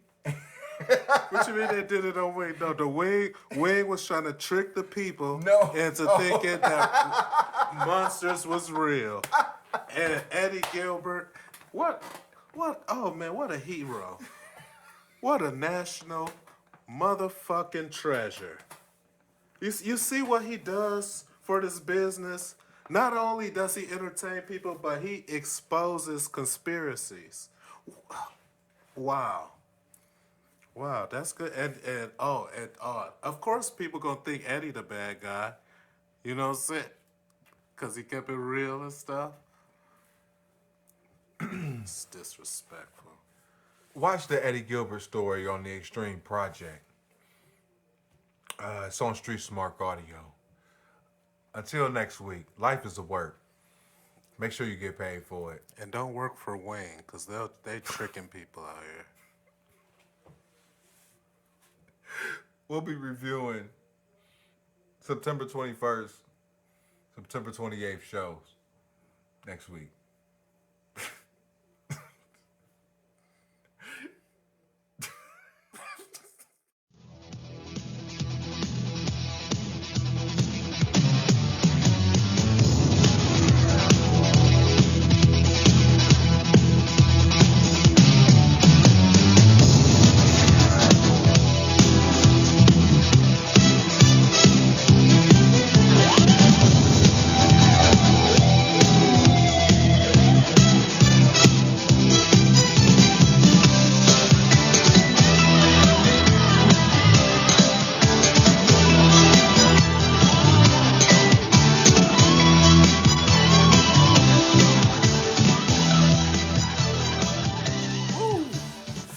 Official.streetsmarts@gmail is how you want to contact us. Listen to us right here exclusively on YouTube, Street Smart Audio. Or fuck with us. Official.streetsmarts on IG, Street Smart fan page on Facebook, Street_Smarts on Twitter. This is the Extreme Retro Review for ECW, September 21st, 1993. Hollywood. Hot Stuff Hollywood. Well, are you Hot Stuff Hollywood at this point? I am forever Hot Stuff Hollywood until I decide to go with something else. But as far as I can see, I will be Hot Stuff Hollywood. Because I am a product. Well, I shouldn't say a product. But I have been refined by the tutelage and the teachings of the great leader and founder of Hot Stuff International, the king of Philadelphia, Hot Stuff Eddie Gilbert. And I owe him a magnitude of gratitude. What were your thoughts of this show? I thought it was a waste of my time, to be honest. So, here you go. Ultra Clash sucked. So, when you hear the review and you say, oh man, Fuji Hollywood sucked for the damn Ultra Clash review. Don't blame us. Blame fucking Todd.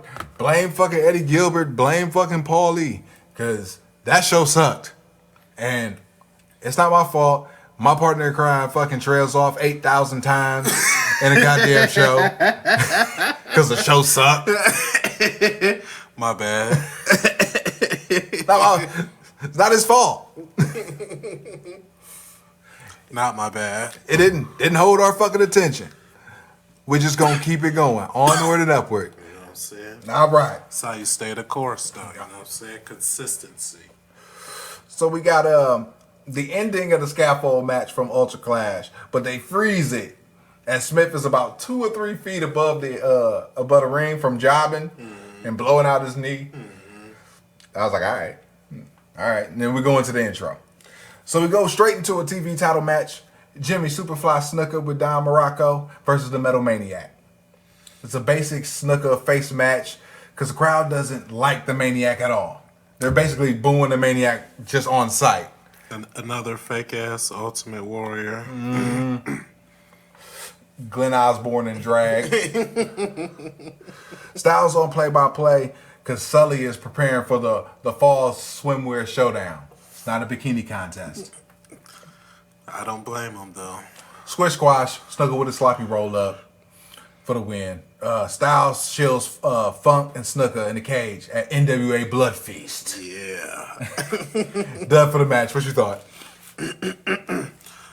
It was good to see Hot Stuff International member Jimmy Superfly Snuka, who, as you mentioned, is your ECW television champion. The match was, I don't know, I guess they needed a way to feature him, and they didn't want to bury nobody else that night, so it was the Metal Maniac, but... Why didn't they get Tommy Cairo? We're done with Tommy Cairo. You could have got Larry Winters. Could have brought him out of mothballs. You know what? I wish someone would have brought him back for that, because like we take care of JT Smith, I kind of feel bad for Larry Winters. He need to eat out here too. All right, so we got Joey Styles in the control center, and he's chilling and promoting Blood Feast 93. Got recap of Todd, and this is the first appearance of Maddie in the house, promoting the fall fashion swimwear showdown. And out comes Woman.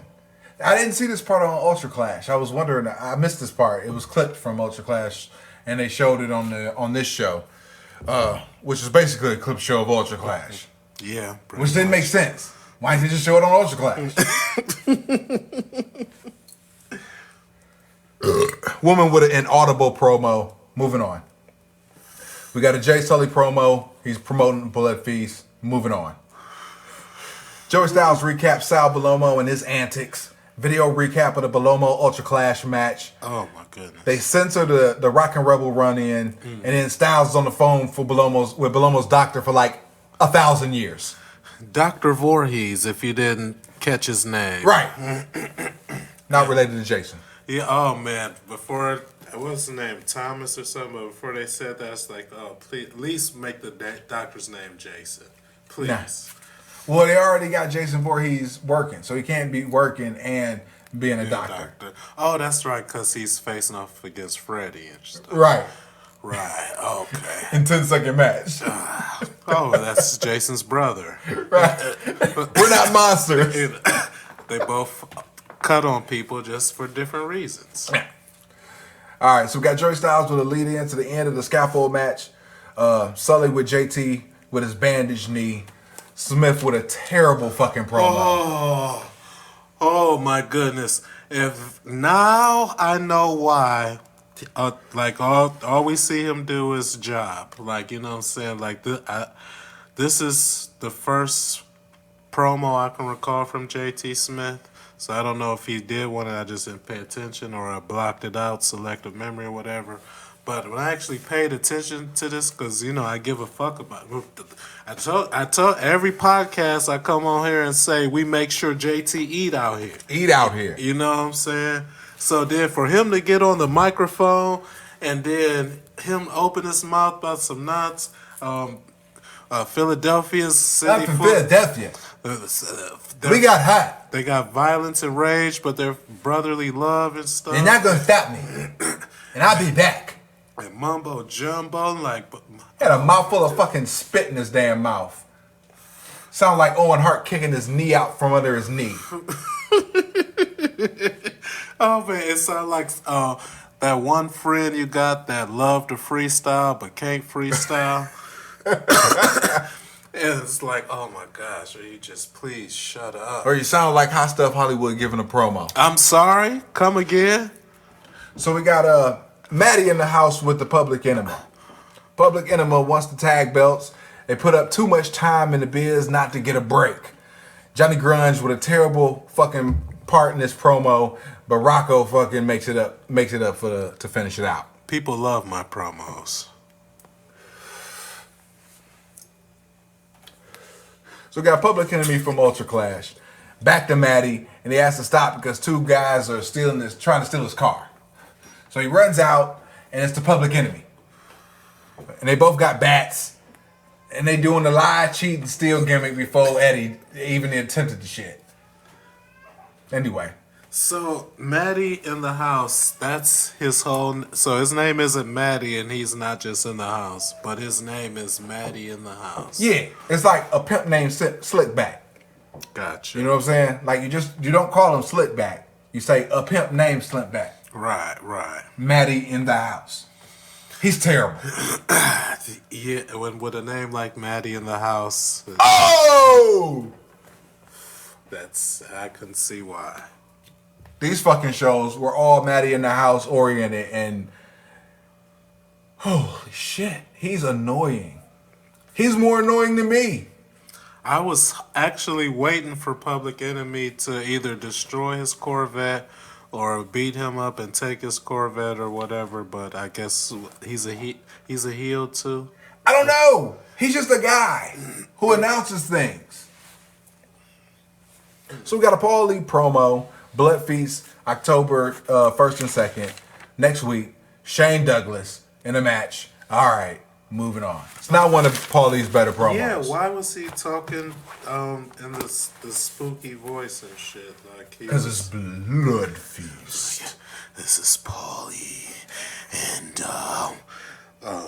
Sabu is coming, and Blood Feast, and yeah. The Dangerous Alliance, whatever he said. I'm like, what's going on with Paulie? So I skipped over it because I couldn't. It didn't make no damn sense to me. Yeah, it was very, very weird. Un-Paulie like. Yeah.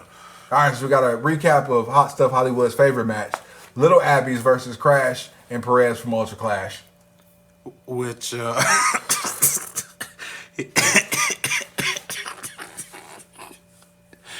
oh man, y'all would have to have been listening a couple weeks to get why I'm laughing and why he took that shot. That was not my favorite match. He loves those guys. But, you know what I'm saying, they give it all they got, you know what I'm saying, and I can respect that. As a Cleveland, Ohioan, you know what I'm saying, for the heartland of America, and where people work hard. You know what I'm talking about? Strive to be the best they could be and make the best they could do out of the hand that they are dealt. I could dig the Manhunters and... the Manhunters? And the other niggas. You called them the Manhunters. The Headhunters. Not Green Lantern or Goof. The Headhunters, you know what I'm talking about. All right, so we're back with Joey Styles, and they cut to another Public Enemy promo. Rocco brings it as usual. Johnny Grudge is terrible on the fucking mic. Man, they really want us to know all about Public Enemy. Well, you gotta, there's no more Larry Winners. Oh, no. There's no more Super Destroyers. Zoink, Scoob. Just saying, all these guys are out the promotion, and you got these new guys in, so you got to get them over somehow. Just shove them down our throats 6 times. It's not like they're the NWO or something. Like they're already established and it's cool and shit. Like, all right, they done beat up. They done shown the same match. Them beating up on the Ian Rotten and Jason McKnight. Whoop-de frickin' do. Oh yeah. Ooh, double pile driver. Oh shoot! Oh, moonsault from the headhunter do the same. It's more impressive because he looked like a little Abdullah the Butcher. So, I digress. So we got Joey Styles wrapping up the show. Overall, clip show, skip show. Yeah. Not worth it. Keep it moving. I would say check out Mabel Mania, check out Blood Feast, but I think his page got shut down, so he's now known as Viscera Mania. So now we'll hear the next several episodes of the Extreme Retro Review of Hot Stuff Hollywood trying to find Viscera Mania on YouTube because it's a fucking goof.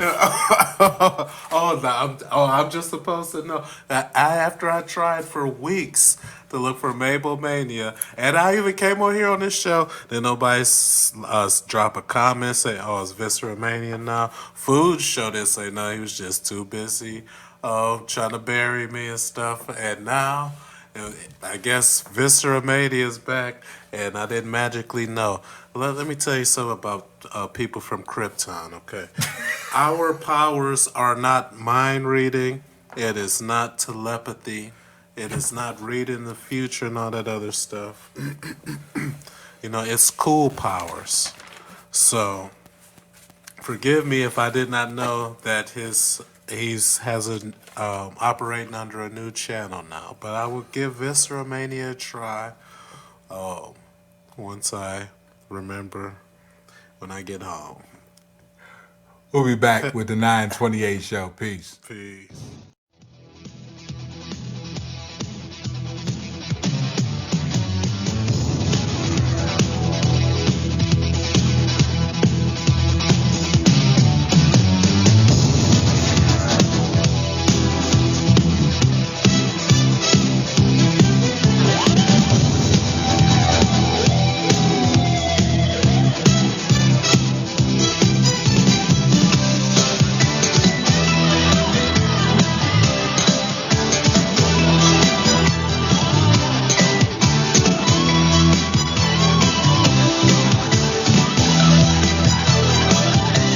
Official.streetsmarks@gmail.com is how you want to contact us.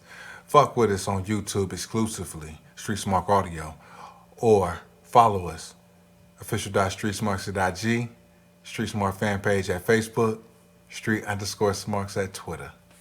This is the Extreme Retro Review for ECW, September 28th, 1993. We are cruising into NWA Blood Feast. Oh, yeah. So I decided, at first, I started doing putting just random memes and shit up, and independent wrestling shows as the accoutrement to the ECW reviews. The fake celery on your dinner plate. The parsnips. Oh, yeah, that too. Terrible. Then I said, you know what? I'm going to just start taking pictures of the shows and just screenshot them, you know what I'm saying, as the shit goes on. And I figured out that my skills in video editing is not really all that up to par. So I said, fuck it. I'm just going to put the ECW logo, and when we get famous, somebody with video editing skills will do it for us.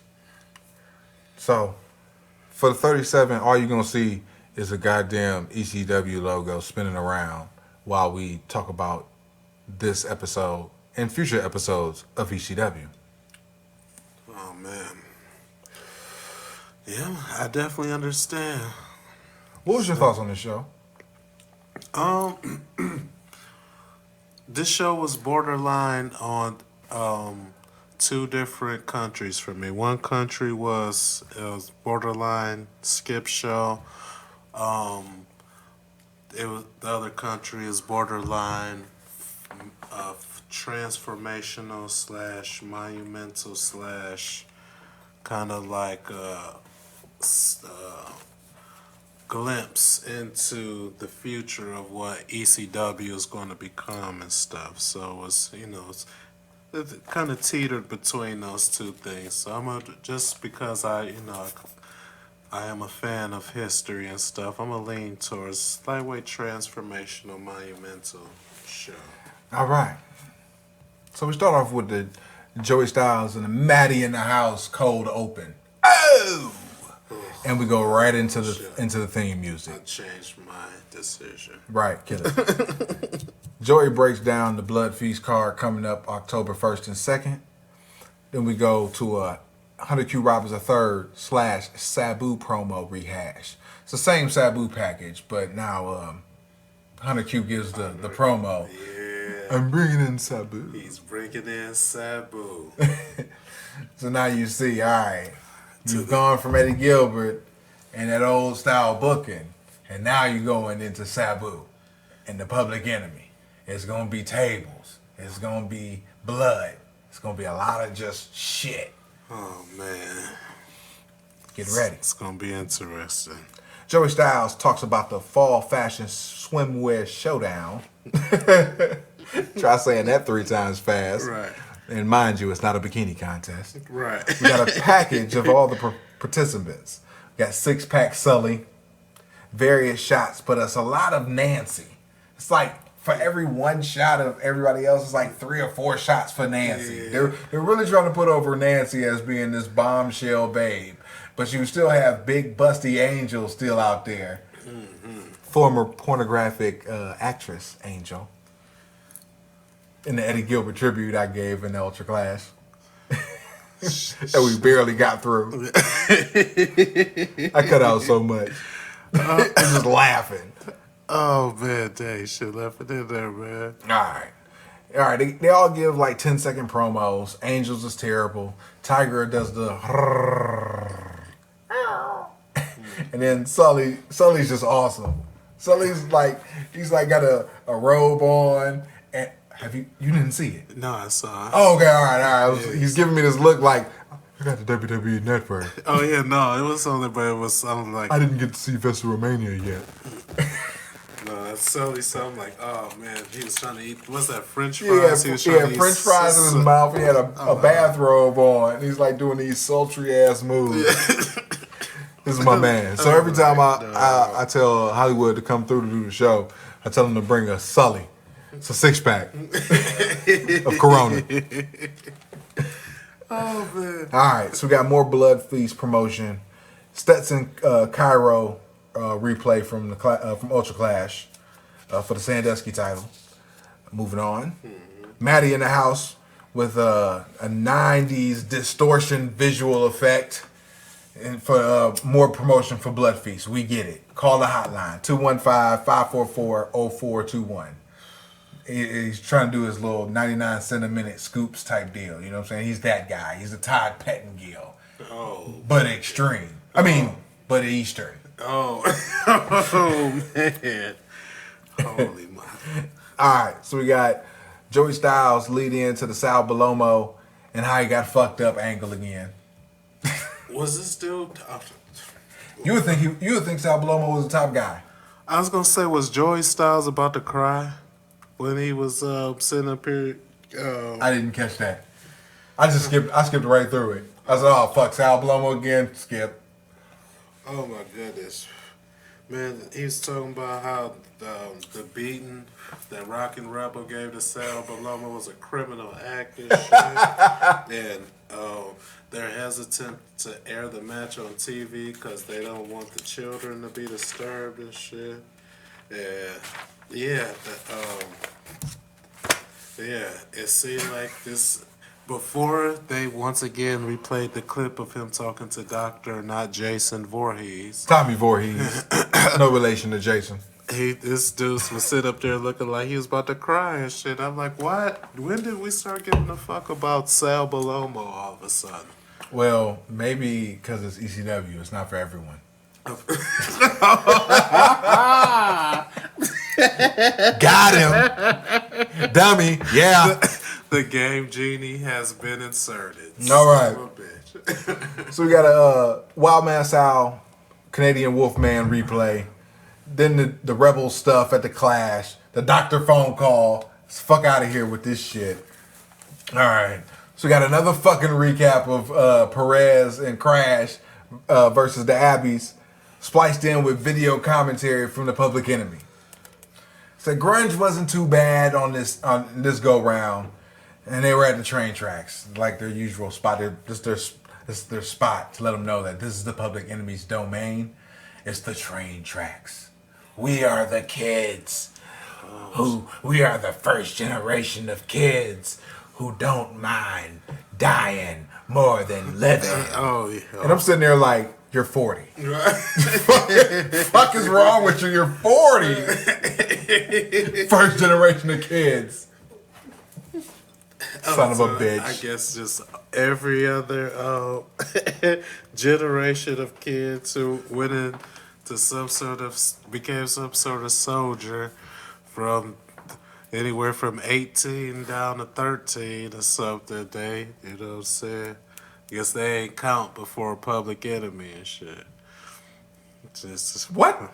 You said they said they was the first generation who didn't mind dying rather than living. So I said, you know, there are generations of boys from ages 13 to our civilization, age 18, where they're, you know what I'm saying, they're considered fit for military service, and some of them, like the movie 300, to use it, because I can't think of a real life example off the top of my head, but you know, in that movie they was indoctrinating the boys early on, like, you know what I'm saying, this the shit you gonna be on, you gonna die for this shit, this 300 shit, you gonna wear this cape, you gonna be good with this, with your motherfucking hands and shit, you gonna kick niggas in the pit, if it go, you know what I'm saying?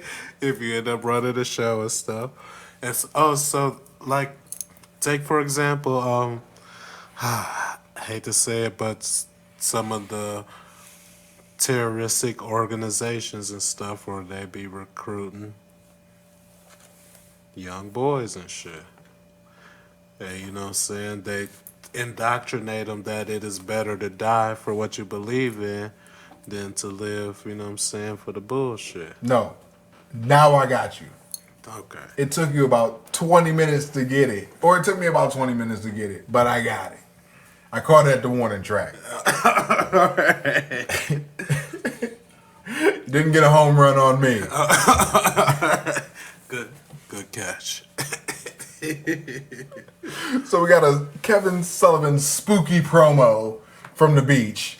From the beach. And he's in bikini briefs. Spooky. Talking toughish. Right.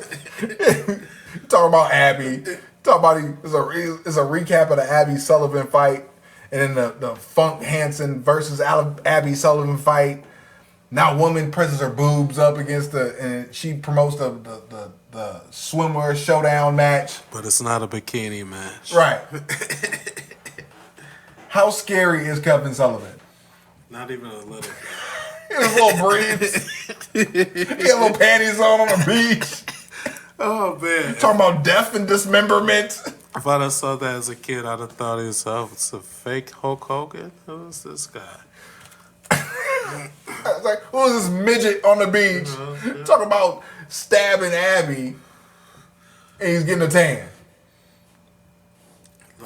Like, why? Like, oh, you know, I'm just out here vacationing with the fam. But you know what? Yeah, I have something to say to you, Abdullah the Butcher.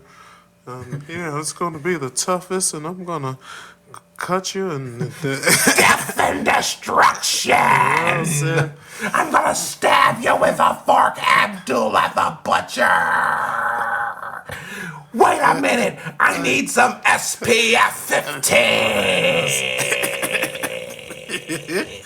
Woman, the only thing woman didn't do was rub suntan lotion on that nigga and shit. Right. That's the only thing. There was nothing. It'd be like Bray Wyatt cutting a promo in a dandelion field. Pretty much. And he's sniffing the motherfuckers. skip this fucking show. It was ULTRACLASH. Yeah, but you know them hyping Sabu coming and shit. You know what I'm saying? Like I mean, the Sabu shit was dope. I felt the page turning. Yeah. Like you can say you can actually bookmark the moment and say, all right, this is the episode right here where the shit just changed again with the introduction of Sabu. But did you need to see any of these matches? No. It could have just been 45 minutes of fucking Sabu flipping around and breaking on tables and shit. Yeah, why they didn't? Cause like we're watching this forwards going backwards and shit, or from the end looking at the beginning and shit. But a lot of times I transport myself into the mark or casual at the time and shit, and like I have no idea who Sabu is, so mark me in 1993, 13-year-old me would have been like, who the fuck is this dude? They should have threw some video packages in, you know what I'm saying? But they did. They were showing him flipping around and shit. Did they not show that on the network? I didn't see it on the network. Oh, so there was some video of it? It was a video package of Sabu flipping and doing his thing. Yeah, he was in, I want to say either Wing or FMW. So all you saw was Hunter Q. Robbins saying, yes, this is Hunter Q. Robbins III. Hell yeah. And people ask me, why do I choose to be in Philadelphia? Why not Connecticut or Atlanta? Well, I hate Philadelphia. and my reason of being here is just to make you sick. Yeah. So I'm bringing in Sabu. Yes, at NWA Blood Feast. I'm bringing in Sabu, the most homicidal, genocidal man ever. And yes, I brought a tape. And then they showed the tape. Oh, shit. You didn't see the tape. Yeah, no, because it went right. Let's see. Yeah, it went back to. Wait a minute. Okay. The Sabu package was. Oh yeah, because it went right to Joey Styles talking about the swimwear. The fall fashions. Yeah. Yeah. Okay. The fall fashion deal. Okay. Yeah. So there was a big Sabu package. It was, I'd say, about 3 minutes. Okay. You know what I'm saying? Of him breaking tables and doing moonsaults and doing his Sabu thing. Flippy shit.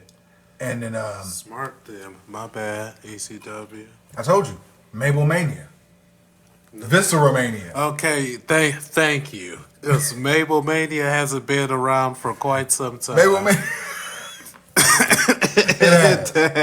Damn it.